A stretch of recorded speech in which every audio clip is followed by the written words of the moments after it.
Damn, bro. The voice commands in DJI Action 5 Pro, they're very helpful. और इसी के साथ welcome to the evening blog. अभी बज रहे हैं 7:09।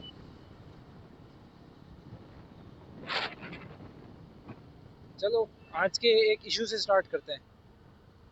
ये बीच में ये फुटपाथ देख रहे हो, इतने बढ़िया 3 लेन की चौड़ी रोड पे, जिसमें वैसे तो 2 लेन ही चलने के होते हैं बाकी वो तो पार्किंग ही होती है मान लो।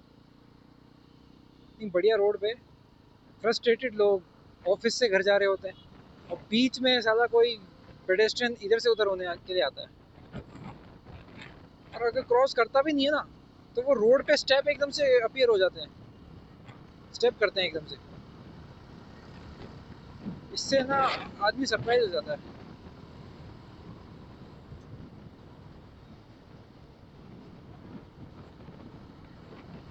और हेलमेट में के गाने बज रहे हैं।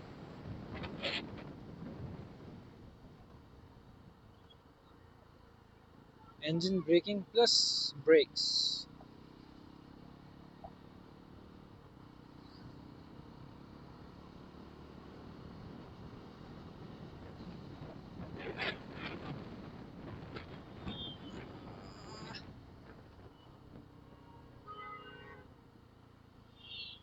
और एक तो इसके पास वेरिंग स्पीड्स, ये देखो इसको सब टेलगेट कर रहे हैं, यानी इसकी दिक्कत, इसकी गड़बड़ है, क्योंकि ये उसके उसके बहुत दूर है। ये जो दोनों ही मान लो।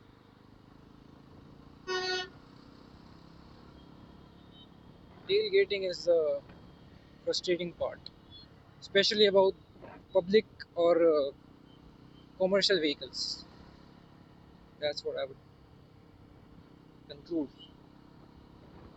देखो ये ऑटो है ना, कमर्शियल व्हीकल है, एकदम अपना टाइम लेके चलेगा। बीच में ट्रक्स होते हैं, बसेस होती हैं, ऑटो रिक्शा होते हैं, एकदम right most fast lane occupy कर लेंगे, धीरे धीरे चलेंगे और सवारी दिखते ही चील की तरह से डाइव करेंगे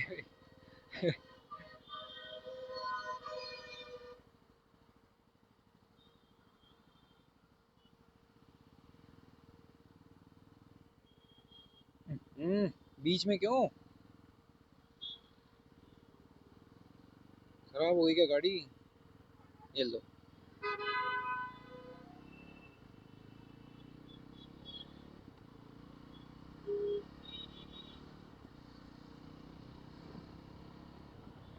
हम्म, यार एक तो यहाँ से इंटरसेक्शन तो हटा दिया इन्होंने, लेकिन पेडेस्ट्रियंस की वजह से स्लो ही नहीं, एक्सीडेंट्स भी होते हैं कई बार।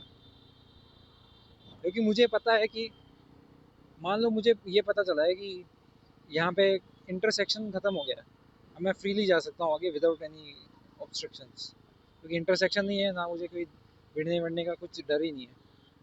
फिर बीच में से दो बूढ़े अंकल आंटी आएंगे, ना उनके पास इतनी एजिलिटी होती है, ना रिएक्शन दे सकते हैं वो एकदम से। इसका एक अच्छा वर्ड था यार, रिएक्शन देने का, रिफ्लेक्सेस शायद। में इतने रिफ्लेक्सेस नहीं होते।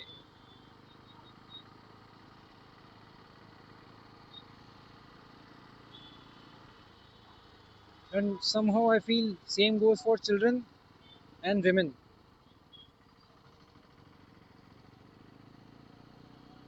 कुछ मेन भी होते हैं लेकिन वो एक्सेप्शंस हैं, कुछ विमेन भी होती हैं, वो एक्सेप्शंस हैं, जिनके पास ढंग की रिफ्लेक्सेस होते हैं, जो ऑब्वियसली स्पोर्ट्स खेलते हैं, जो हेल्दी हैं। अगर कोई मैन अनहेल्दी भी है ना, तो भी उसके रिफ्लेक्सेस मुझे उससे हेल्दियर वुमेन से ज़्यादा लगते हैं। अब तुम आओगे एग्जांपल्स देके एकदम पीक विमेन एथलीट्स, तो यार किससे कंपेयर कर रहे हो तुम?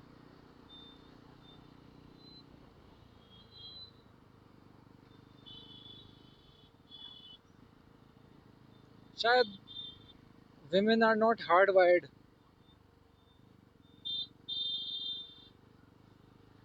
to take voluntary actions, शायद, पता नहीं, कभी सोचा नहीं इस बारे में। मतलब मैं एकदम से अपने दिमाग से स्पीक कर रहा हूँ, I am speaking my mind. Cancel मत करना, please don't cancel me guys.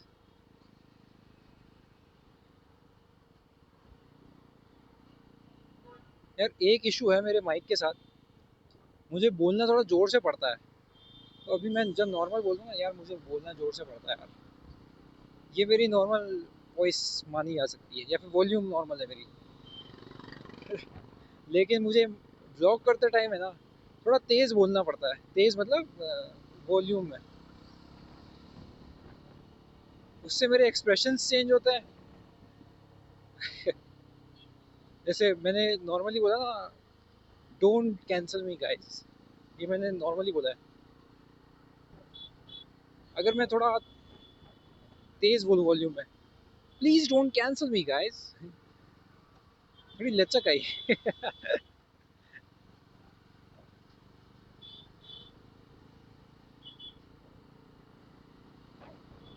अभी I am suffering from extreme heat around my ankles, foot, क्योंकि ये सारा इंजन है ना, पूछो ही मत भाई।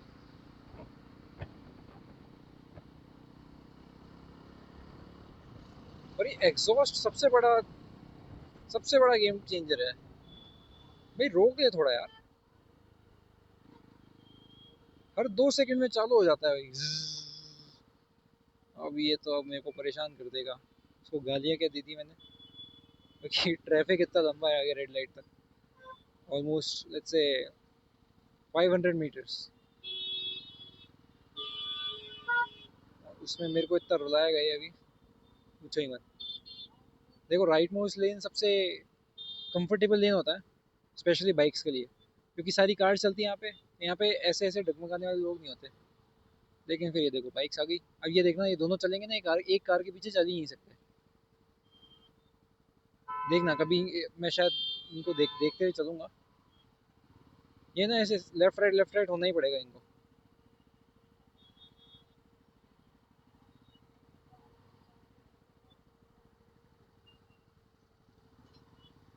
वैसे तो ये वॉलंटरीली नहीं रुके।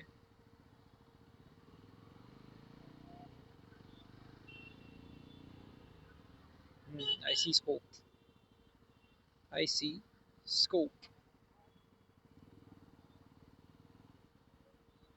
आउच,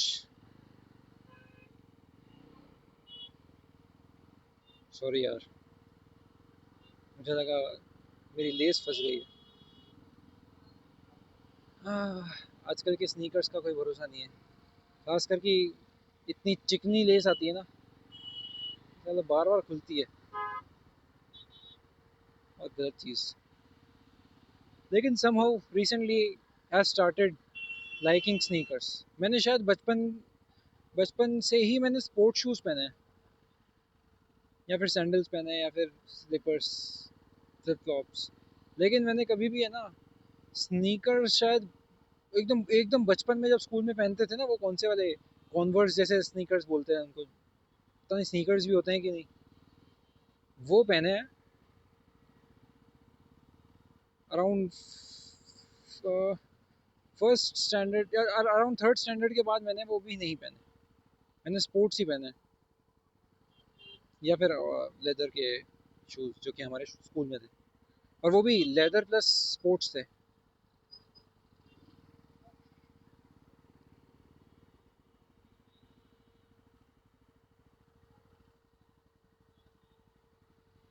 डैम, ये क्या डियो, यामाहा।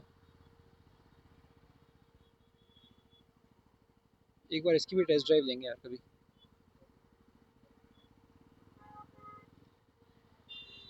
तो आई एम प्लानिंग कि थोड़ी सी अगर फेवरेबल मौसम हो ना कभी, तो मैं ना सबकी एक एक, हर कंपनी की बाइक्स का राइड रिव्यू करूँगा, टेस्ट ड्राइव्स लेके आऊँगा।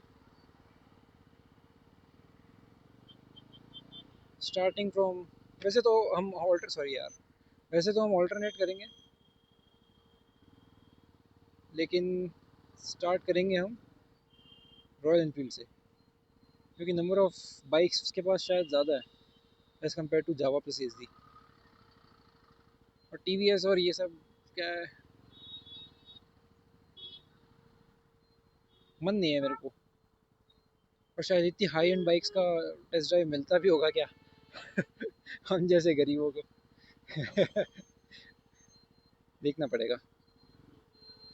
कावासाकी, यामाहा, कावासाकी की बाइक्स मतलब बहुत ज़्यादा ही रेयर है, I feel so. Kawasaki and they, Kawasaki and Yamaha both sound the same, मतलब एक ही थाली के चट्टे बट्टे लगते हैं मुझे। शायद जापानीज ब्रांड्स है यामाहा तो, I I 90% sure it is a Japanese brand. Kawasaki sounds Japanese.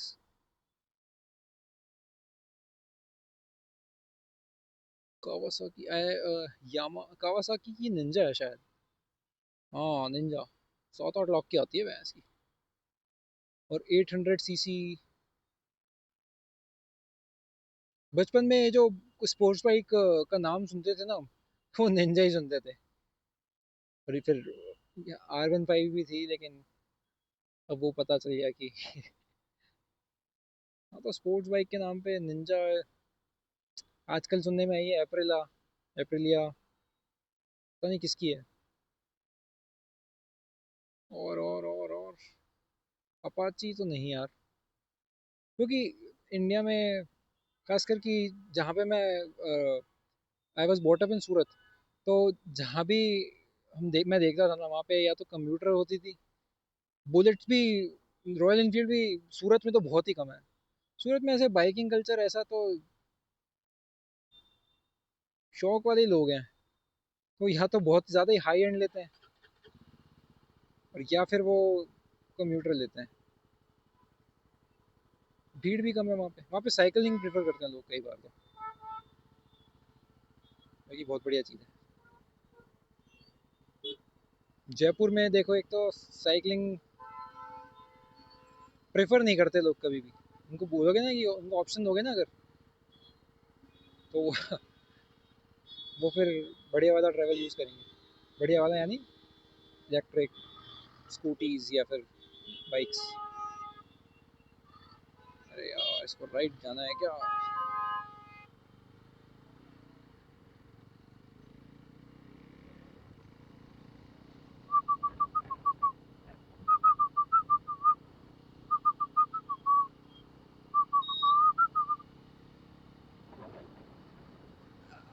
अगोरा हिल्स बाय डोजा कैट। अब जे को है ना, स्पेनिश में जे की तरह स्पेल नहीं करते, उसको थोड़ा एच टाइप का साउंड, तो डोजा को क्या बोलूँगा मैं, डोहा और गुजराती में डोहा का मतलब होता है बूढ़ा। डोजा कैट, डोजा कैट के पीछे मतलब क्या होगा? Is it a noun simply, मतलब is it a proper noun, या फिर does it mean anything Doja? अब जैसे हिंदी में कई बाहर के वर्ड्स होंगे ना, उसको तत्सम या तद्भव बोलते हैं। शायद तद्भव का मतलब तो है पुराने डेप्रिकेटेड वर्ड्स, जैसे संस्कृत या पुरानी हिंदी से। और तत्सम यानी जो किसी दूसरी लैंग्वेज से लिए हो, फारसी से लिए हो, इंग्लिश से लिए हो, वो ये होता है। तो वैसे Doja might not be an English word, तो इंग्लिश के लिए वो तत्सम हो गया, डिराइव्ड या फिर adopted word from another language. Recently मैं डुओलिंगो पे स्पेनिश सीख रहा था, इसलिए मुझे थोड़ा सा स्पेनिश का आइडिया है। वैसे तो बचपन में 8-9 स्टैंडर्ड में मुझे स्पेनिश का बहुत शौक शौक आया था। क्यों? क्योंकि बचपन में शायद 8 9 9 ही था, शायद हाँ 9 था हमारे। हम जब 9th में थे ना, तब एक बहुत ज़्यादा गाना फेमस हुआ था और तुम सबने सुना होगा, वो नाम तो सुना ही होगा। उसका था नाम डेस्पासीटो। भाई क्या क्रेज था उस गाने का भाई। किसी को नहीं पता इंडिया में क्यों सुन रहे हैं लोग भाई। कुछ नहीं पता, इंग्लिश इंग्लिश नहीं आती लोगों को, स्पेनिश गानों पे वाइब कर रहे हैं भाई, जोरदार यार। और ऐसा भी नहीं है कि कोई ट्रांस वाला गाना है और बीच में थोड़े एडलिप्स आ रहे हैं स्पेनिश, नहीं, पूरा प्रॉपर स्पेनिश गाना है वो। यार लेकिन इंडिया में तो जोरदार है भाई। अच्छा देखो, मुझे ना हेट मत करना इस बात के लिए, लेकिन साउथ इंडियन गाने मुझे देखो समझ में भी नहीं आता, और मुझे उनका प्रोडक्शन भी कभी कुछ ऐसे खास नहीं लगता। लेकिन साउथ इंडियन मूवीज में कई अगर रीमेक करते हैं हिंदी में, जैसे रीमेक देखो, प्रोडक्शन में बताता हूँ किसका बढ़िया था। बाहुबली मूवी, जो द बाहुबली द बिगनिंग थी ना, उसमें एक गाना था धीवरा, जब वो वाटरफॉल क्लाइम करता है ना, तब उसकी प्रोडक्शन मैन, मतलब विजुअली नहीं कह रहा मैं, उसकी साउंड प्रोडक्शन कितनी जोरदार है भाई। स्टार्टिंग इंट्रो ही इतना बढ़िया है उस गाने का, मतलब one of the best produce songs. कितना मैजिकल लगता है वो गाना भाई। और उसको थोड़ा पता नहीं क्या बोलते हैं उसको, अ, जैसे स्पेशियस जगह होती है ना, रिवर्ब रिवर्ब, उसको अगर कुछ रिवर्ब में सुनोगे ना तुम, मजा ही आ जाएगा भाई। अरे यार जोरदार। वो तो मूवी बढ़िया लगी थी मेरे को।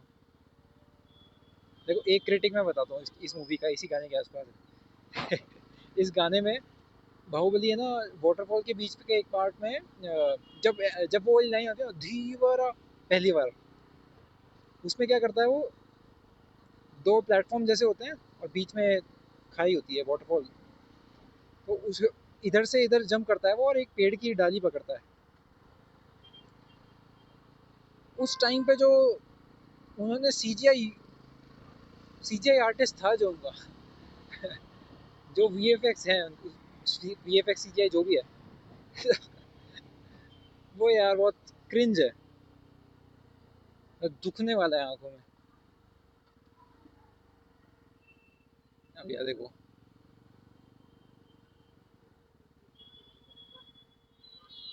अगर आप, अरे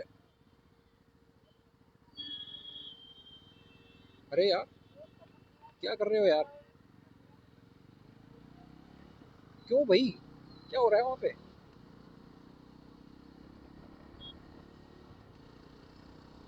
मैं बीच में देखने के लिए रुका नहीं, मुझे जल्दी है घर जाने की, नहीं तो मैं पूरी एनालाइज करता सिचुएशन। ऐसा भग क्यों रहे थे वो, कोई ऑटो वाला था, बस वाला था जो सवारी बैठाने के लिए बुला रहा था उनको कि भाई आ जाओ निकलने वाली है बस, या क्या था भाई। किसी का एक्सीडेंट हो गया, उसको बचाने जा रहे थे, कुछ भी हो सकता है। देखना ये देखना, मर्डर अटेम्प्ट बाय ये रोड बनाने वाली, ये देखो इतना बढ़िया कर्व है, बढ़िया लीन होके कोई आ रहा हो, और बीच में ही साले इतनी ये डेबरी, गड्ढा, फट जाए आदमी की भाई।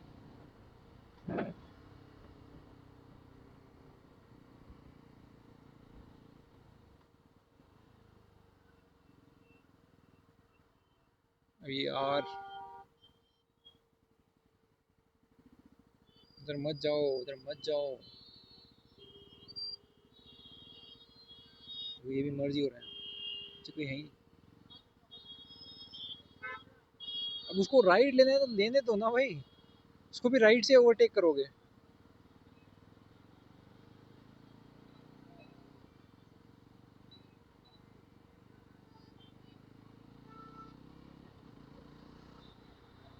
BMW 220D, इज इट, नहीं 5 है इसकी, कौन सा है, 530,